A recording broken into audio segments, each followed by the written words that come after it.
heard a story about you from someone we both know.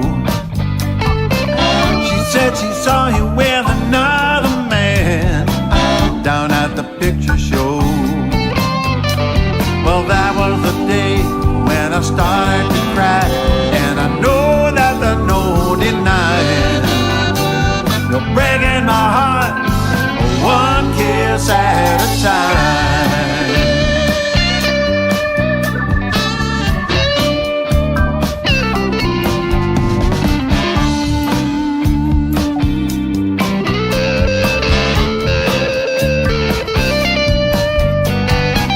I came home with roses and a bottle of wine. You told me I was your only man, and I believe you, 'cause love is blind. And then you made sweet love to me. There was someone else on your mind. You're breaking my heart one kiss at a time.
Why don't you just get on with it? Walk out and leave me crying. There's a waiting, there's a killing me. I'm going out of my mind. Thing I really hate about you is the way you treat me so fine. You're breaking my heart one kiss at a time.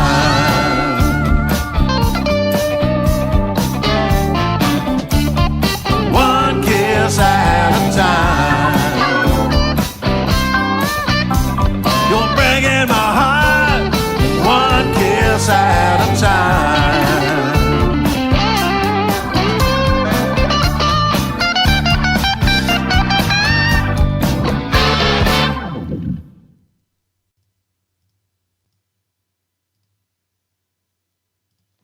That's Lonewolf Country. That is one kiss at a time. That came out on, I believe it was Valentine's Day. And we got some more music we're going to be putting out from Lonewolf Country, courtesy of our buddy George Wolf. We're going to talk about all things music tonight, all things indie music, hopefully. And George is joining me from Lower Sackville, which is out in Halifax. We're going to be talking about all things music tonight. So join us in the chat room. If you're not there, join us in the chat room tonight. A couple of things I want to point out this month. We got a whole bunch of great music coming out. The 20th of this month, Time for a Change, is a remastered song by Helix on their second album. That is White Lace and Black Leather. And it's called Time for a Change. I remastered it. We split the left and right channels a whole lot more. Oh, man, it sounds killer. You're going to want to listen to that. We got a single called Toxic by Green Ink. That comes out July the 4th. Nobody Approved by My Wicked Twin. And then on July 11th, we got Together We Rock, a single by GM Blacktop. GM is a lifestyle trucker who writes, sings, and records music. And interesting relationship to the Helix thing. My Wicked Twin is none other than Brent Durner, the original lead guitar player for Helix. That's his 6th studio album.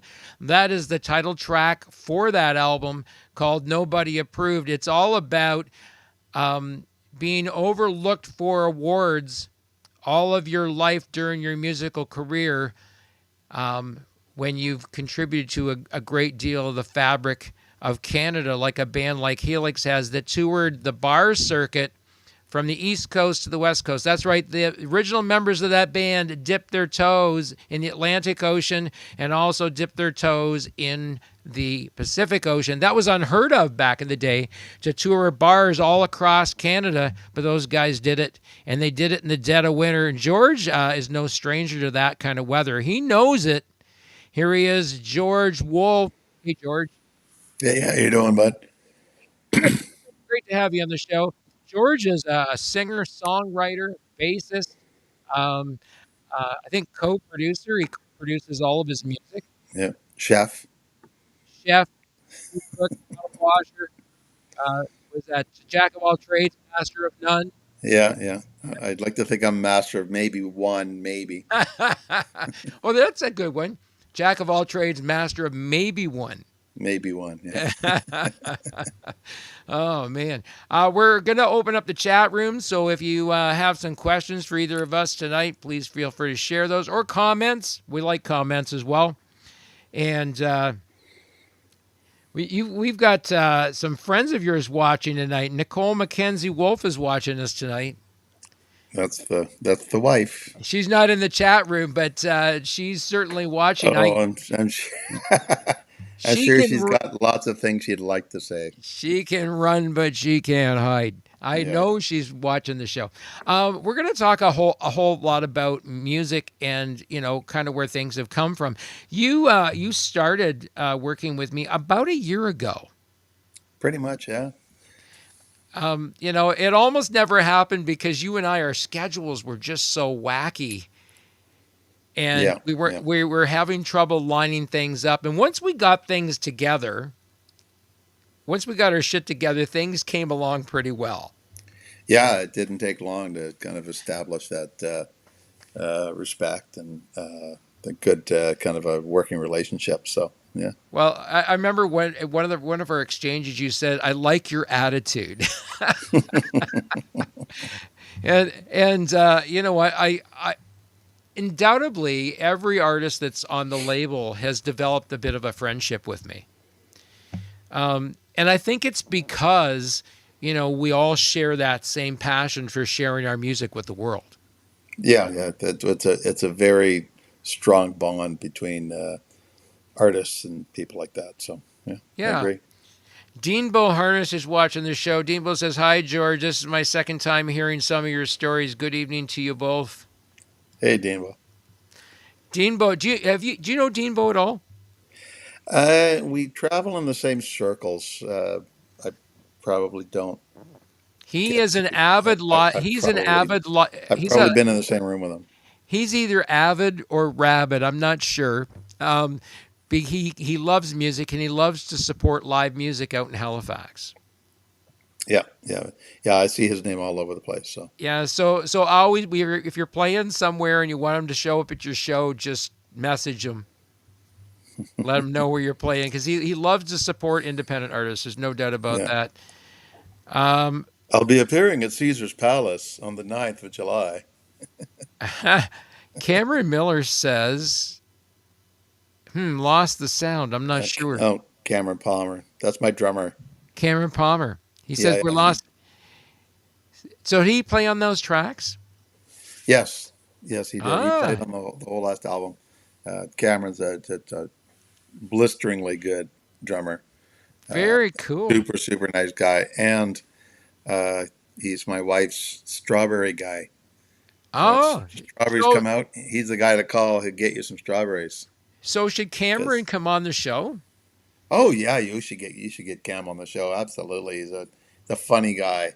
I'd love to have him on. We always love to support anybody that has a musical background, is interested in music, and get them on the show and get their take on things. I Yeah. think it's really important.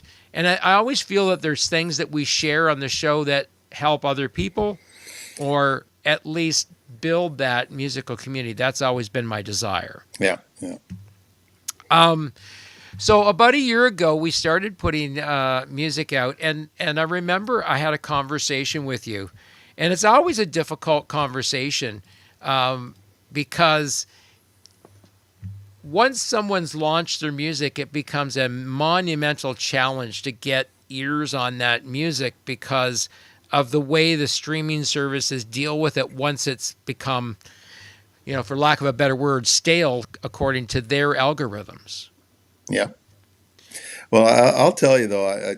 Here's the funny thing. Streaming numbers aside, I probably know a dozen people that have my CD in their car at all times. I have a sister that drives down to Florida every year and plays my CD, Right. and other people, even people that aren't family members that will be driving. So I'm in real time. I'm actually getting to the people I want to play for, and they're listening to it all the time. And It's just not on a streaming service. that's extremely helpful. I mean, because that loyal fan base is people that can help you build that extended fan base that you're looking for in terms of finding those people to listen to your music. It's once said that you only need about 1,000 people to be streaming your music on a regular basis in order for it to be heard, in order for it to get out there and get out to the masses. So here's an interesting stat I'm going to share with you. Last year, from the time you started working with me until today, you had over 1,049 regular listeners. Oh wow!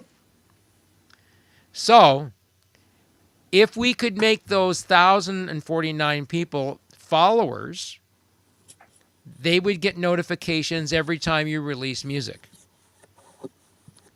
Right? So I always tell people, Spotify is not always the big bad wolf. There's some advantages to using these streaming services. They use you because they need your content, right?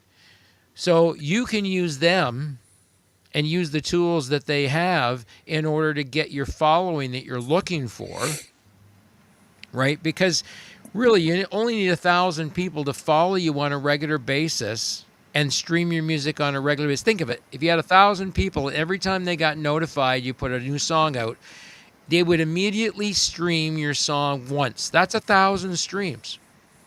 Yeah, yeah. That is...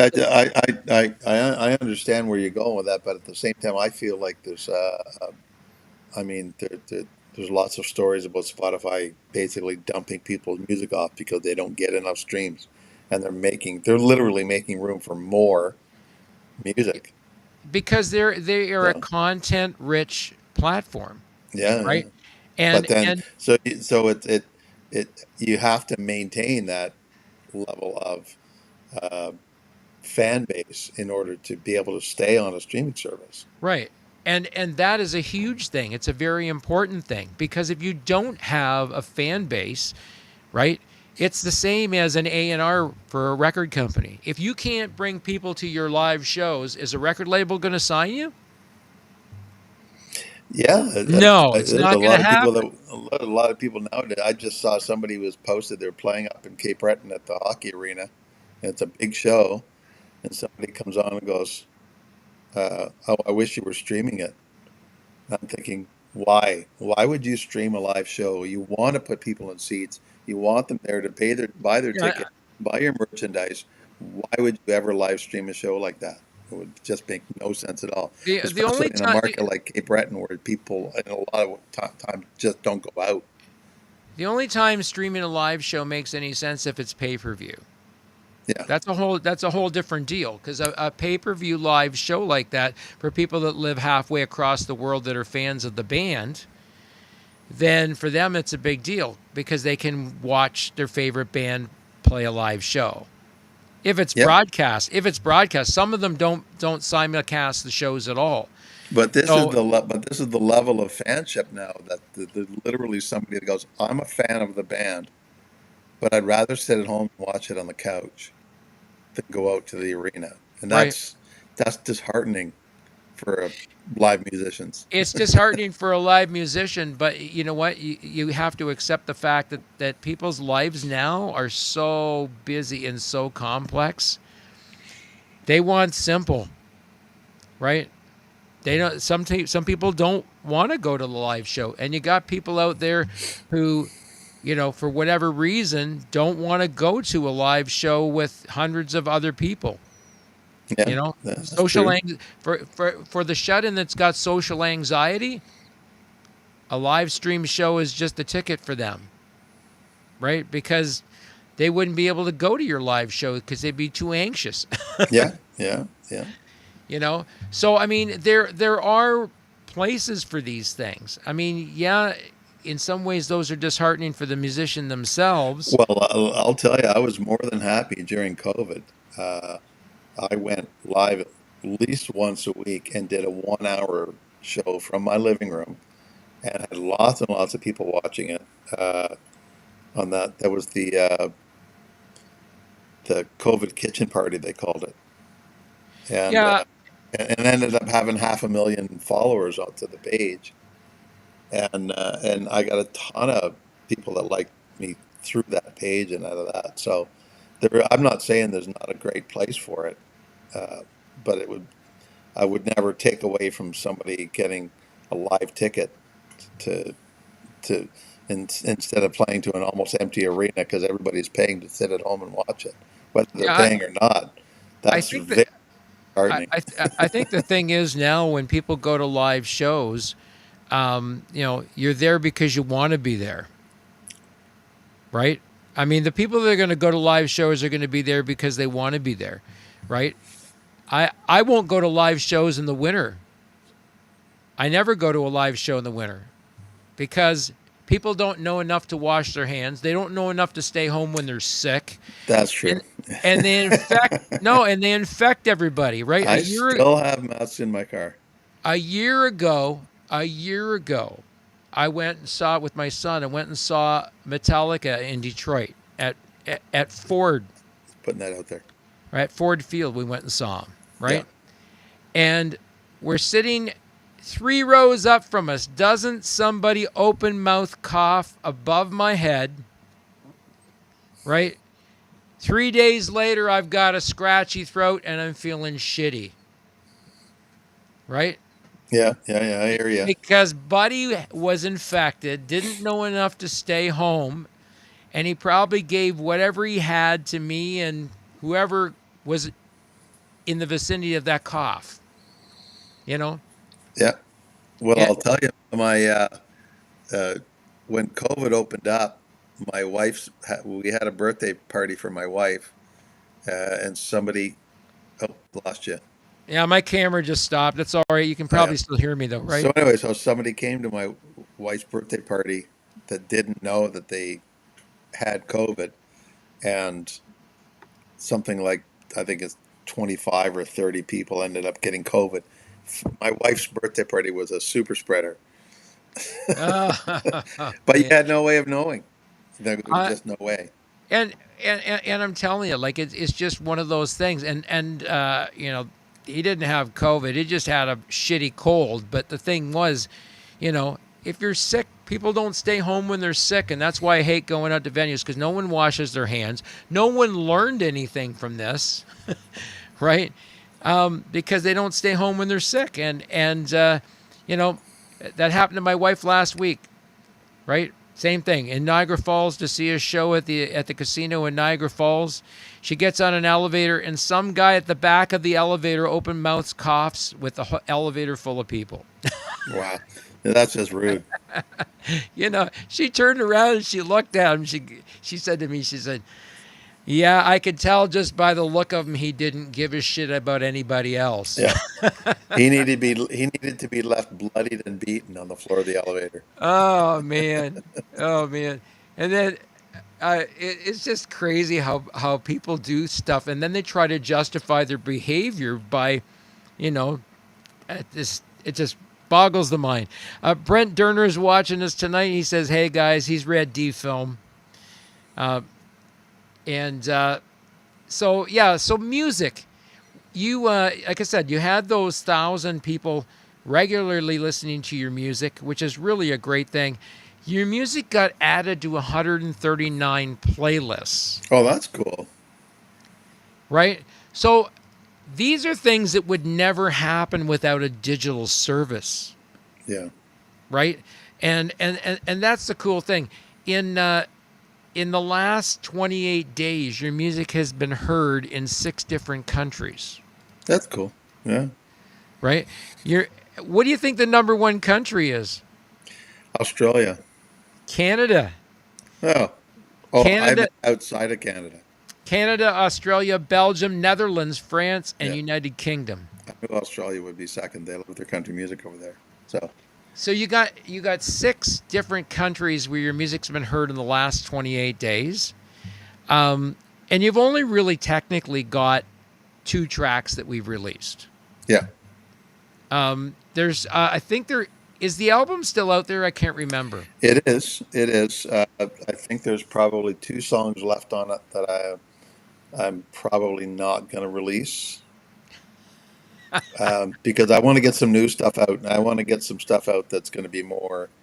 Uh, Your wife's got a great sense of yeah, humor. yeah, she sure does. Yeah, yeah, Sweet, I'll start shopping for a tour yeah, bus. yeah, yeah. Honey, we just bought a tour bus. I love it. I love it, man. That's just freaking awesome. Yeah, yeah, yeah. But Oh no, man. the new stuff I want to put out is I finally decided I'm going to let somebody produce it that I feel has a, a better way of doing it than me because I know I'm old school. I know that my sound is probably stuck in the 80s and 90s, and so I've got somebody else that's interesting and willing to to give my music the sound that maybe more people would listen to. Right. So Okay. Who's the? Can you name his the name producer? his name's Kevin Dakin. He's a Okay. really great singer, songwriter, guitar player, left-handed guy. Always got to represent, right? Um, he's written with Jolene Harnish, and he's written for James Warren and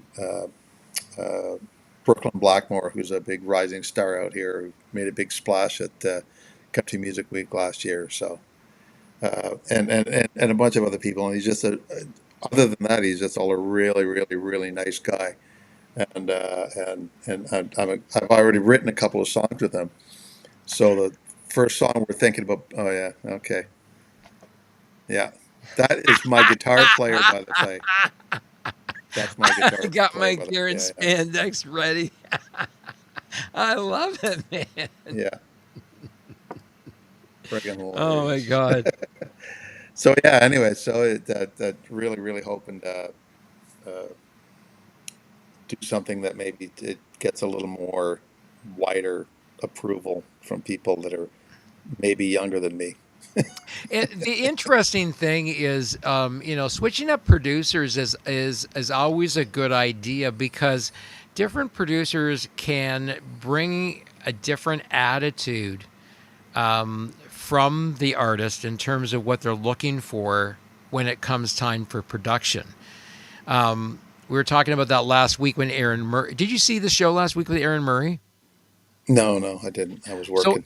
so Aaron's produced for a whole lot of different artists, and he does the whole mixing, mastering, production stuff, and works with different artists, and he always does this consultation with the artists that come to him about what it is they're looking for in terms of the track, and trying to get that attitude out of the vocal and that attitude out of the the performance.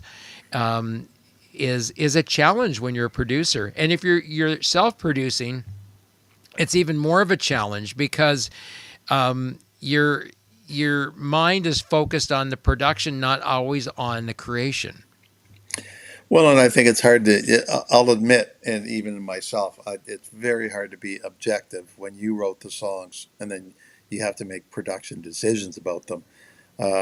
Right. We recorded more bed tracks than we ended up cutting for the last album, because specifically I went, we're not going to have, these songs that we recorded the beds for aren't going to be good enough, Right. I think, to be on the album, and then maybe they'll go on the next album or Right. write them or something. But being able to admit to yourself that something you did wasn't good enough. When bands listen back to tracks, I always tell them, I don't hear every listen, mistake. don't listen to your own instrument. Listen to everybody else's. And don't tell me yours isn't loud enough or anything. I don't want to hear about your instrument. I want you to tell me about the other instruments, the voice. I want you to tell me about the bass, or if you're the guitar player, I want you to tell me everything about the track other than your track. Well, you know what's something funny about that is, I mean, I've been listening to music my entire life, and I'll admit that I have some hearing loss, self-induced from being on the road.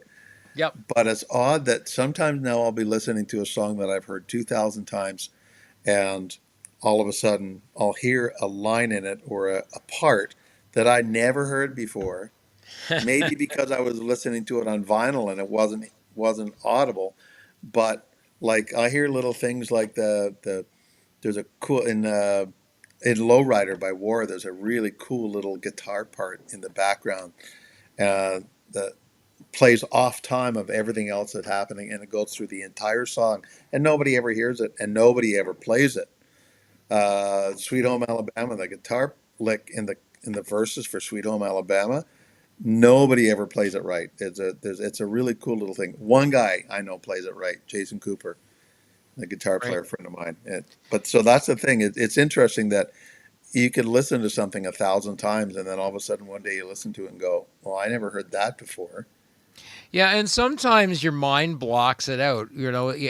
Our minds do tend to fill in gaps, musical gaps. If something's not there, our mind sometimes can fill that in. And in the same way, almost like block other things out. Yep. Because there's the other really cool one is in Sweet Home Alabama. There's the line where he goes, we heard Neil Young sing about her, and the girls in the background go, Southern Man, like that, just this beautiful little harmony part, but it's buried in the background. Right. And next time you listen to it, you're going to go, holy shit, they're singing background vocals in there. It's just a little spot, right?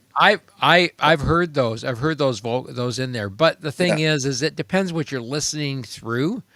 And like I say, certain streaming services do squash everything down. So compression is a bad thing. That's a bad thing when certain ones are compressed. That's why a lot of people will listen on iTunes, because iTunes is one of those that doesn't. Toronto Maple Leafs. Oh man. Yes, the Leafs did not win the cup. No, they did not. Nope, they didn't. They did not. They choked as usual, which is they always get to that point in the playoffs where they just they're either gonna go all the way or they're gonna choke. Yeah, I mean they got further this year, but yeah, it's nothing new. Well, and people blame it on a whole lot of things, but at the end, the last time they won, I was well, let's see, was it 5 years old? Yeah. I was 5 years old the last time the Leafs won the cup. Yeah, that was a long time ago, man. Yeah. What year was that? 62? 67. Was it 67? Yeah. Year of Confederation? Yeah, last time Confederation was 1867. Yeah, not that long. But the 100-year Confederation, yes, right? Was 1967, right? Yeah. Wow. So, is that a big thing for you? Are you a Leaf fan? Huge. and it's more pronounced, I think, on the East Coast. There's a lot of people out here that are fans of original six teams, um, not so much of expansion teams. It's really all about uh, Leafs, Bruins, Canadians, uh, and I that's everybody's a fan of one of those. A few Detroit fans. My favorite goalie back in the day was Johnny Bauer. Yeah, yeah. And actually, I got Johnny Bauer's autograph. Oh, that's cool. My Um, my favorite player was Daryl Sittler. he was going around this. I think it might have been around. Maybe it was '67 when they won the cup. They were touring around Ontario, and Beaver Lumber was a lumber company up the corner from where I grew up. And my dad took me to meet Johnny Bauer, and I met him, shook his hand. And 1967, I was like, 8 years old. Yeah, yeah, And street hockey was my life. I was always a kid yelling, "Carr!" yeah, yeah, yeah. Yeah, crazy, man. Crazy stuff, crazy times. So you've got your music is getting heard in different places that it would never have gotten heard. And it's great you've got that local audience, but now we've got a chance to get your music out in front of more people, which I think is kind of cool. Yeah. Well, I'll tell you, it's not off topic, that my first album, the way my first album got heard around the world, I had a single that was number 4 on the European indie country charts. I had 2 songs that were top 10 indie country songs in Australia.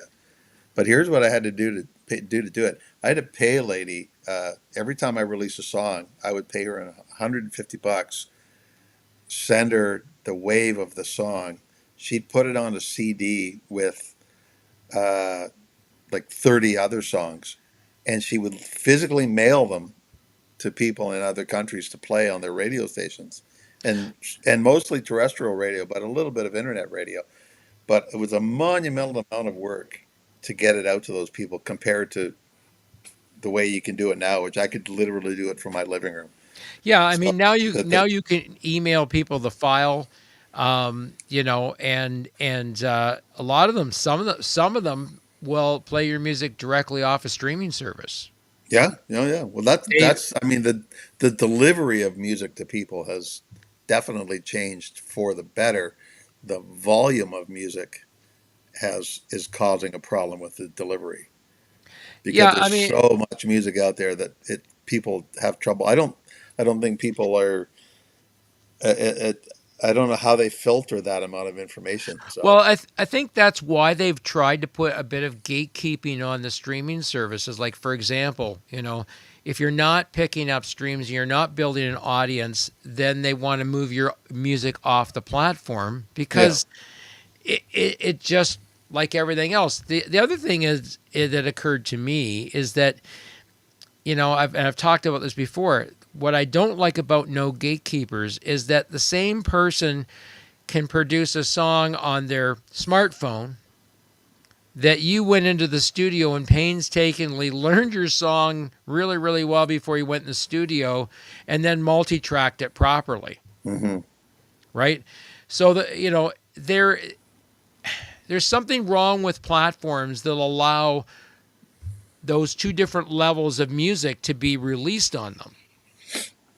You yeah. know, Who's to say that guy that did the song on his phone doesn't have 200 friends that are willing to stream his song 24 hours a day till he gets more spins than me?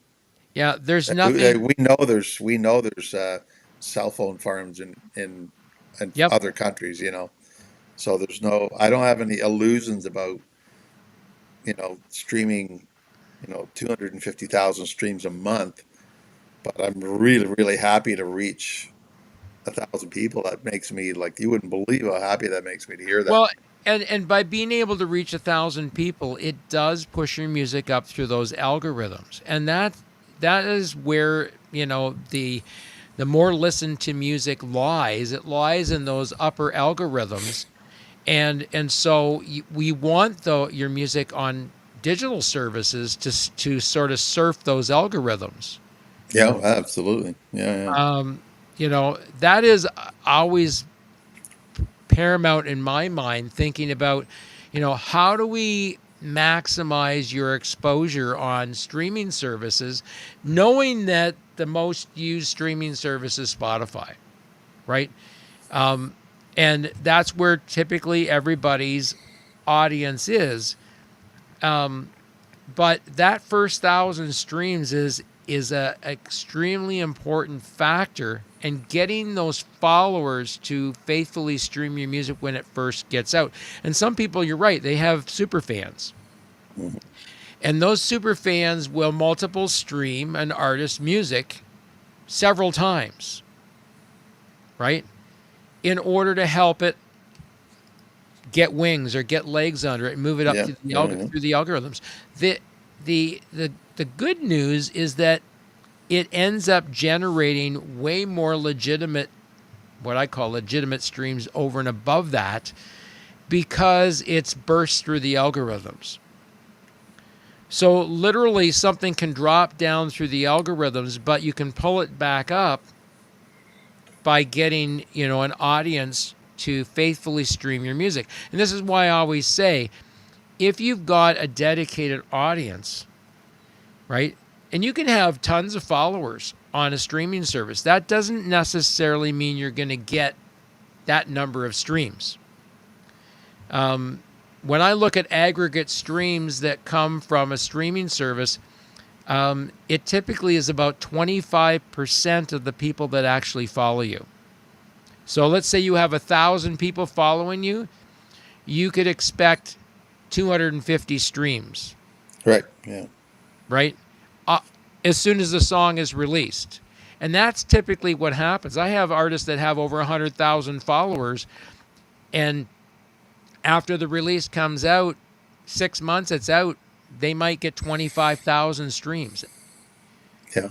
So it's about a 25% return. And it's because even though people follow you, they got so many other artists and so many other people they're following.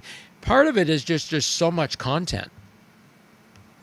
Yeah. Well, that's the thing that's getting buried at. You're getting buried in piles of the musical overload, I guess you could call it. But I mean, there's some great things. It's hard to stand out. But there's some great things about your music that does stand out. So one kiss at a time, all right?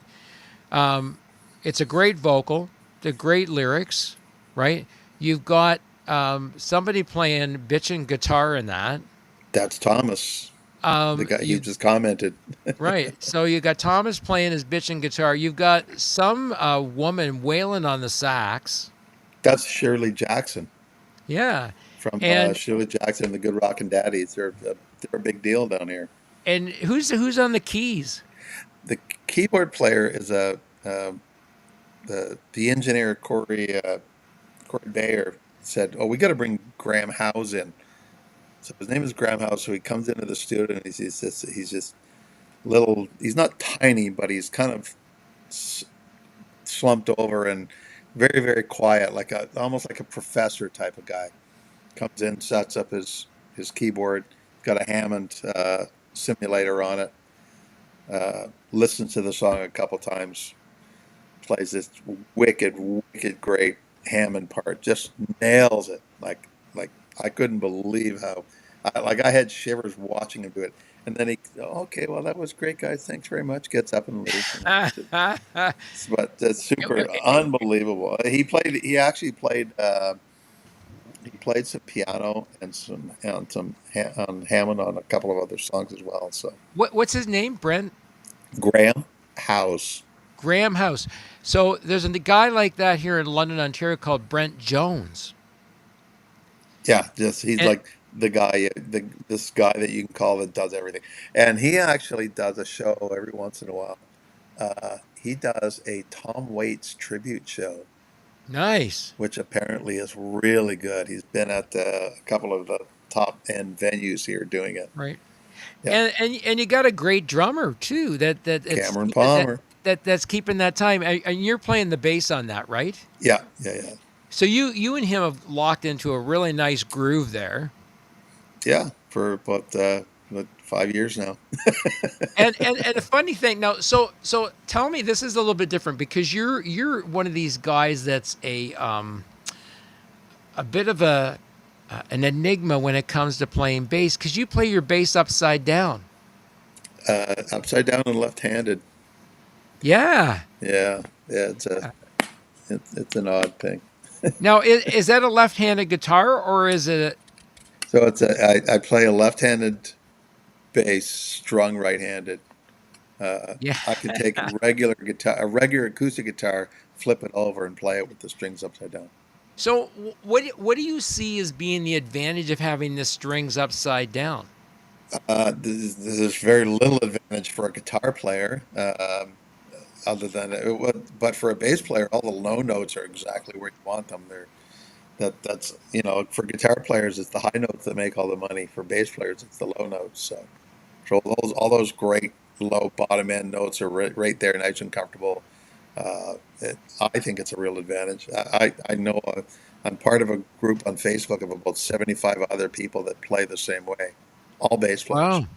Wow. And is it because of the placement on the string on the guitar that gives it that sound? Well, it's the way your hand, you're playing on your tips of your fingers, and you want to be as light as possible.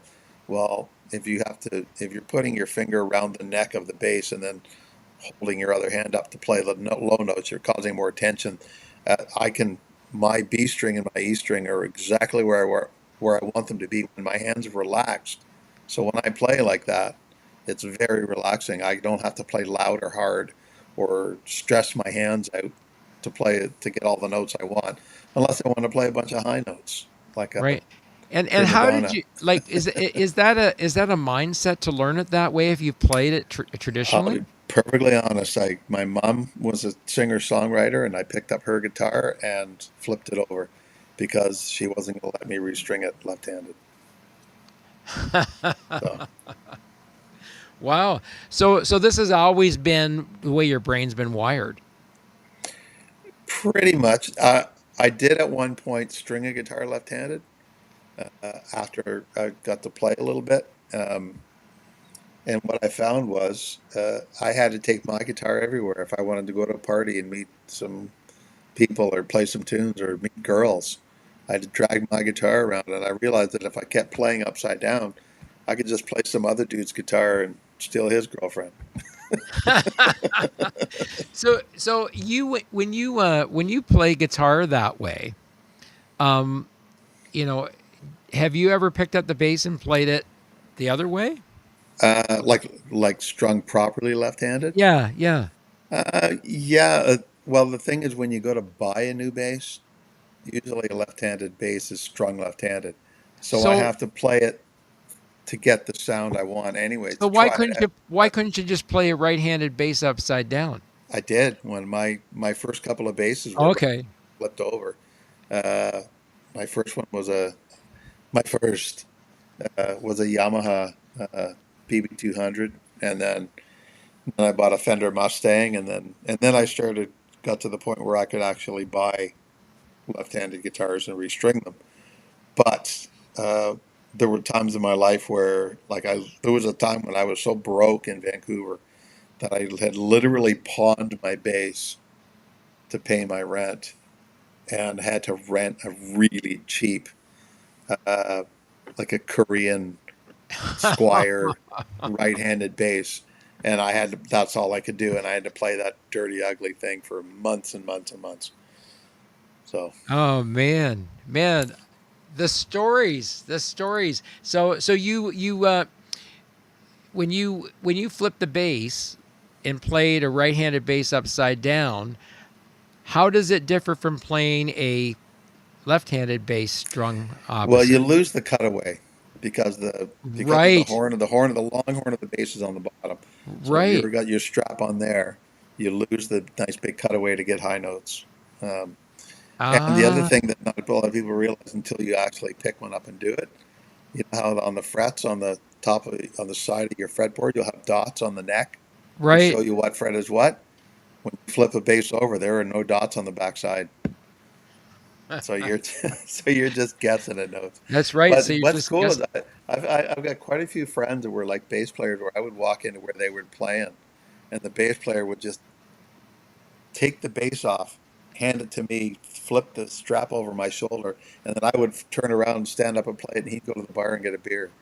Right. Now for you, are you a guitar player turned bassist or always been a Uh, bassist? I learned guitar when I was 9. I learned a ukulele when I was 7.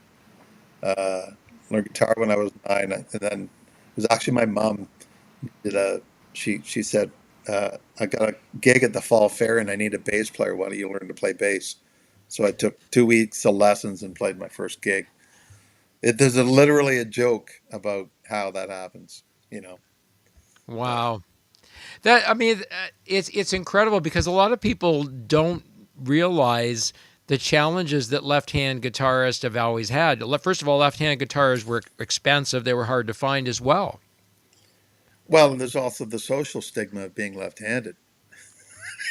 Yeah, being a southpaw, it's an interesting thing because I remember my brother was left-handed in school, and the teacher tried her darndest to change him to a righty. Yeah, I got whacked by a nun on the hand Yeah, for writing with she my left hand. I said, nun whacked me with a ruler on the hand. Nope, use your right. she'd flip it over to his right, try to get him to write with his right. He said, "I can't do that." He flipped back over to his left, and it stuck with him. The interesting thing is that he was right-handed with a lot of things and left-handed mostly at things like writing. Well, let's see. I write with my left. I bat right. I golf right. I hockey right. I Yep, throw left. yep. Uh, I'm left in every other way, but I play all my sports right-handed. And And that, my brother was a I got my lefty. brother's hand-me-down glove and my brother's hand-me-down hockey stick, and that's how it happened. I didn't have left-handed anything. I had to play right-handed. The funny thing is that I play guitar right-handed, right? Hockey and golf are left-handed, and baseball is left-handed, Wow. right? But I write right-handed. It's just the weirdest thing, when I played hockey left-handed and I played golf left-handed, people go, "Oh, you should learn to play right-handed. It's a lot easier on you."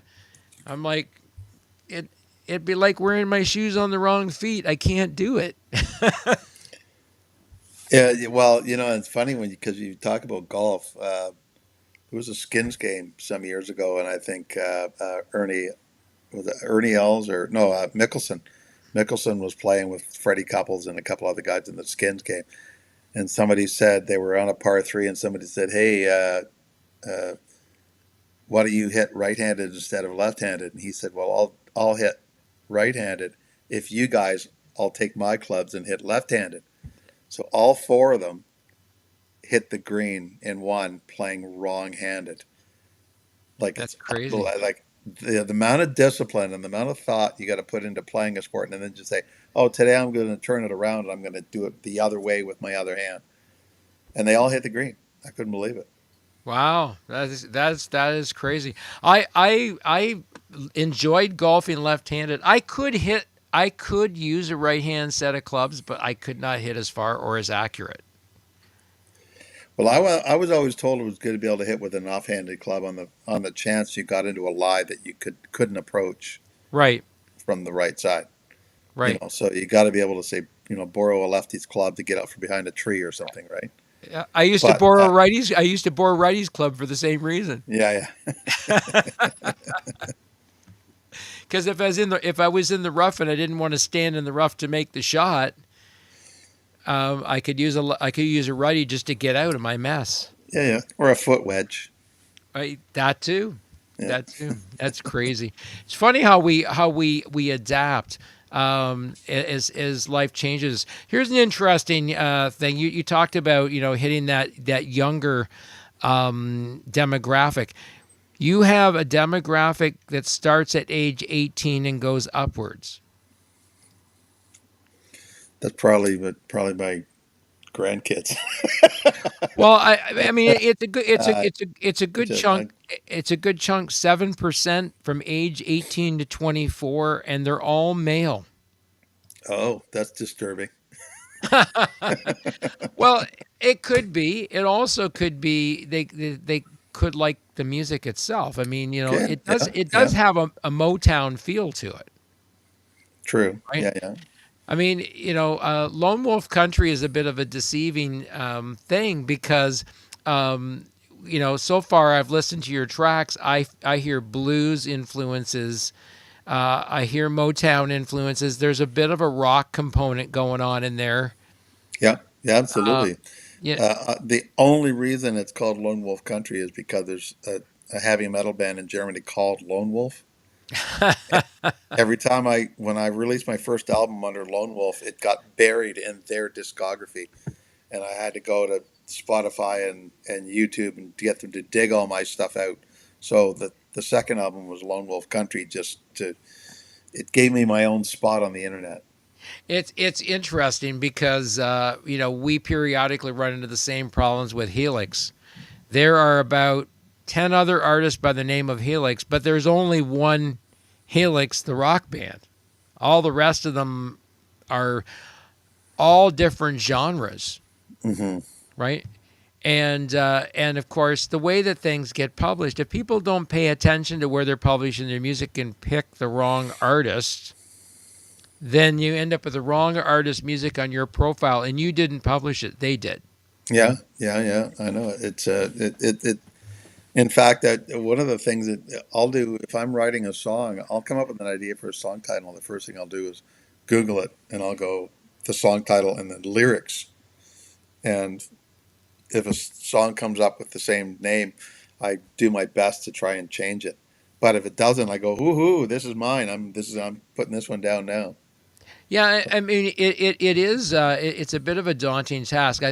From the publishing point of view, this is the downside of aggregators allowing people to self-publish because they don't pay attention to that stuff. When you publish music, you have to make sure it's going on so many different things that are relative to the artist. So, for example, again, publishing music for the first time, bit of a challenge, Lone Wolf Country, because it wanted to publish it under Lone Wolf, Yeah. right? And it's because that was one of the most used names out there. I don't think that was the only band. There wasn't just one band, right? Well, there's one really big band. In fact, when I was first looking for a logo, somebody sent me this really great Lone Wolf logo with this gothic writing. And I was like, oh, that's really, really cool. And I used it for about 6 months. And then one day saw it on the internet and realized it was some other band's actual logo. And I was like, well, I Right. can't use that anymore. But yeah, I think there's a 3 or 4 country artists that have an album out, you know, or a song called Lone Wolf or Lone Wolf Country. There's a lot of it out there. It's really interesting because we had a hard time with the artist on our label. He said, she said, because there's a song by Ashley Tisdale by the same name Yeah, as the artist, which is really weird because I always wanted to go to Ashley Tisdale's song because it's the most Googled song. So we had to work really, really hard to change all those algorithms so that it recognized and does a search straight for the artist instead of going for the song. yeah, yeah. So I said to him, God help you if you make a song said he said, she said, because then we're going to have trouble. Yeah. It's weird. It's weird how those naming conventions can give you some difficulty. Well, at some point you kind of resign yourself to the fact to go, okay, I've got this song called, Broken Hearted Fool. And you realize there's 3 other songs called Broken Hearted Fool. And you have to go, well, mine is different. So I'm going to put it out anyways. Maybe you change the name, maybe you don't. But at some point you want to make sure at least if you're doing something that you're honest with, and it's good, hopefully people are still going to hear it. But like I said, sometimes it's easier just to change it to fit the round peg into the square hole, if you know what I mean. Yeah, I mean, it's really interesting how, songs can have, by the same name, can sound so different, Yeah. right? And that does happen. I mean, we got a song by Helix called "It's Too Late," and Helix did two songs called "It's Too Late," but they're completely different. One is on the Iron Eagle soundtrack, and that was a song. I remember that movie. That was a wicked good movie. Yeah, well, that's the song. "It's Too Late" was written by Helix for that soundtrack, but it's a completely different song than "It's Too Late," their single that they released. Well, as soon as you said that, I had Carly Simon in my head. So Yeah. So it's yeah. Well, that's what I'm saying. Like, there's so many songs with those same names. You go, wow, how is that ever going to cut through? How will that ever cut through the algorithms? yeah. Because it's one of those things you go, man, that does create a bit of a challenge when you think about releasing something that's got already out there, and it's got the same name as another famous song, for example. Yeah, if they're not tracking it properly, like with like SOCAN and BMI and like all of those and ASCAP and stuff like that, if you're not keeping track of that stuff, it could quite easily get lost or paid to somebody else. Yeah, so I mean, so that comes back to a point, and one of the reasons why you and I started working together, because I manage some aspects of digital distribution that were far above your pay grade. Well, the metadata, just say it. What's The that? metadata, yeah. It's all the metadata that's required in order to track, and we make sure that all that good stuff is there, including the ISWCs, which are the International Standard Work Codes, which is the written work itself. So those are embedded in our artist tracks, and the other is the ISRC. And here's the interesting thing: you can have only one ISWC, but you can have numerous ISRCs. And the reason you can do that is because each release of a song Has its own code. should be a separate code of the song. So, for example, "It's Too Late," when we released "It's Too Late" by Helix, it was released with a standard Canadian artist code to denote, first of all, it's a Canadian artist that's publishing the song. And then secondly, the ISWC, which goes back to the original written work, which would be different than the written work for the other song of the same name. Yeah, well, So, and that would be important too. Is if you have, let's say, you have a song, that was written in the '30s by, uh, you know, a couple of songwriters in New York, that right, gets recorded 50 times by 50 different artists. So exactly. that the writer needs to see all those royalties, even though the performers are performing under a different label or band name, and they're getting their performance royalties, but still the writer needs to get his writing royalties. Yeah, and there's several different ways to get the writing royalties. The main one is through SOCAN, and then licensing your music through SopperQ, which migrated over from Connect Music Canada. Hmm.